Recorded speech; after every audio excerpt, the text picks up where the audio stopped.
রাশিয়ার সাইবেরিয়ার ইয়াকুতস্ক বিশ্বের অন্যতম শীতল নগরী, যেখানে এখন তাপমাত্রা -30 ডিগ্রি। এই হাড় কাঁপানো ঠান্ডাকে বুড়ো আঙুল দেখিয়ে স্থানীয়রা মেতেছেন বরফ শীতল পানিতে সাঁতারের উৎসবে। তাদের দাবি, এতে শরীর চনমনে হয় আর বাড়ে রোগ প্রতিরোধ ক্ষমতা। বাইরের বাতাস এতটাই ঠান্ডা যে 0 ডিগ্রির পানি সাঁতারুদের কাছে মনে হচ্ছে বেশ আরামদায়ক উষ্ণ। লেপকম্বল মুড়ি না দিয়ে রাশিয়ার ইয়াকুতস্কের বাসিন্দারা -30 ডিগ্রিতেই ঝাঁপ দিচ্ছেন বরফ জলে।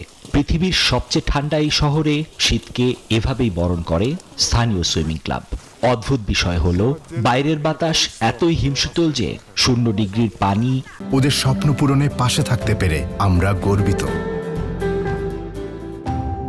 এদের কাছে মনে হচ্ছে বেশ গরম। সাঁতারুদের দাবি, এই হাড় কাঁপানো স্নানেই বাড়ে রোগ প্রতিরোধ ক্ষমতা, শরীর হয় চনমনে। তবে পানি থেকে ওঠার পরের অনুভূতিটা একদমই আলাদা। পানিতে বেশ ভালোই লাগে, কিন্তু ওঠার পরই প্রচন্ড গরম অনুভব হয়। মনে হয় যেন শরীরে সুই ফুটছে। আসল কাজ হলো দ্রুত কাপড় পরে নেওয়া।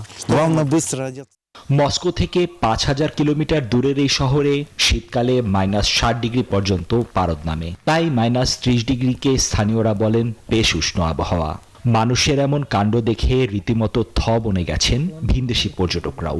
বলছেন, মানুষের অদম্য ইচ্ছার কাছে হার মানে প্রকৃতিও। নিবির আমিন, নিউজ 24।